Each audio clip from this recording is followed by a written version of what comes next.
We provide you the platform to turn your dreams into reality. Give wings to your aspirations with KR Mangalam University. पश्चिम बंगाल में 15 सालों तक TMC की सत्ता रहने के बाद अब वहां सत्ता परिवर्तन हुआ और बीजेपी ने एक बम्पर जीत बंगाल में हासिल की।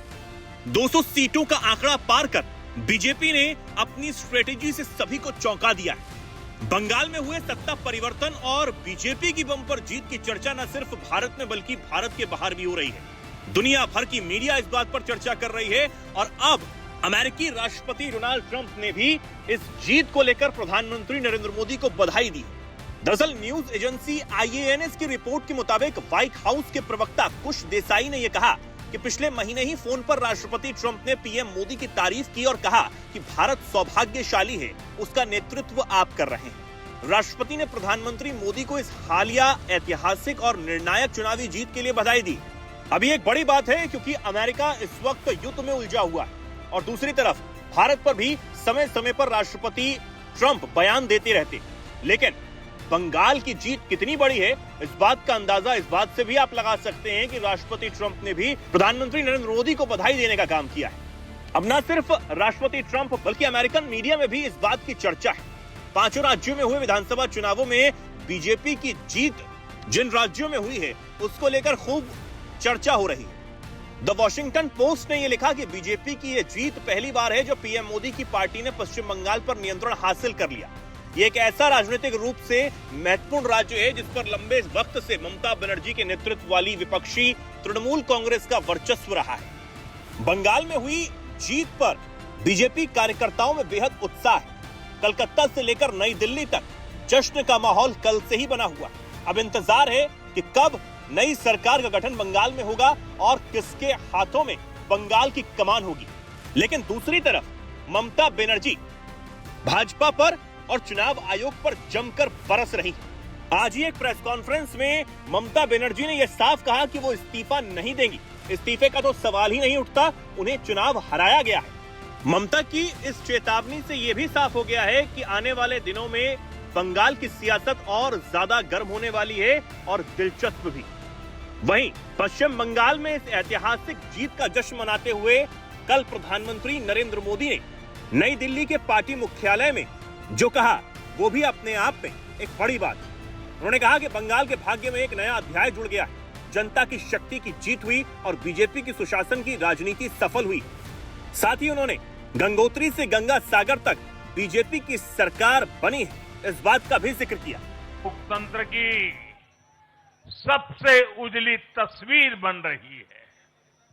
साथियों, मैं आज चुनाव आयोग के सभी कर्मचारी भाई बहनों को, जो भी मतदान से जुड़े प्रक्रिया के सारे कर्मी थे, साथ साथ विशेष तौर पर सुरक्षा बलों का भी मैं आज बहुत बहुत अभिनंदन करता हूं। भारत के लोकतंत्र की गरिमाओं को बनाए रखने में आप सबका योगदान इतिहास हमेशा हमेशा याद रखेगा। साथियों, पिछले साल 14 नवंबर को जब बिहार चुनाव के नतीजे आए थे, तब मैंने इसी जगह से बीजेपी मुख्यालय से आप सबको कहा था, गंगा जी बिहार से आगे बहते हुए गंगा सागर तक जाती है। और आज बंगाल की जीत के साथ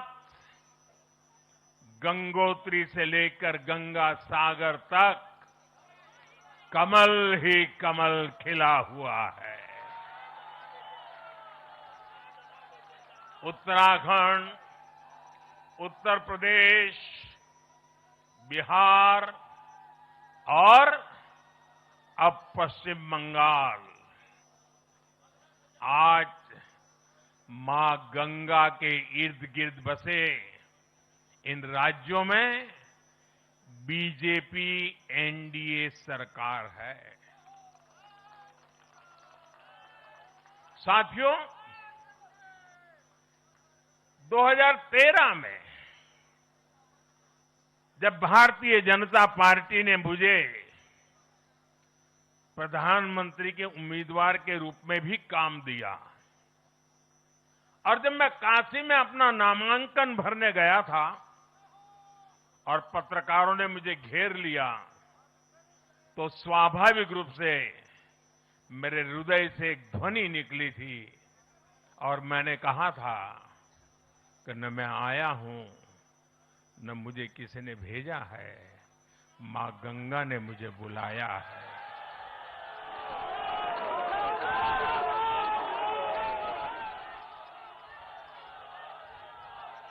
और आज मैं हर पल अनुभव कर रहा हूं कि मां गंगा के आशीर्वाद निरंतर हम सब पर अपनी कृपा बरसा रहे हैं। साथियों, गंगा जी के साथ साथ ब्रह्मपुत्र का भी हम पर बहुत आशीर्वाद रहा है। मां कामाख्या का आशीर्वाद रहा है। असम की जनता ने लगातार तीसरी बार बीजेपी एनडीए पर भरोसा किया है। हैट्रिक, तीसरी बार।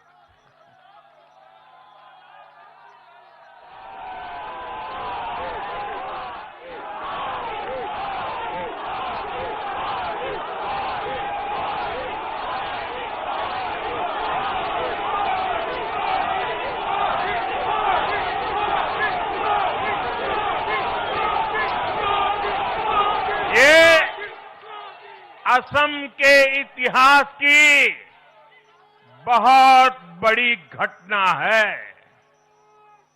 असम के टी गार्डन्स वाले क्षेत्रों में भी बीजेपी को अभूतपूर्व समर्थन मिला है। श्रीमंत शंकरदेव जी,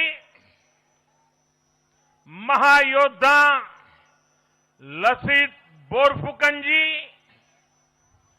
बोडोफा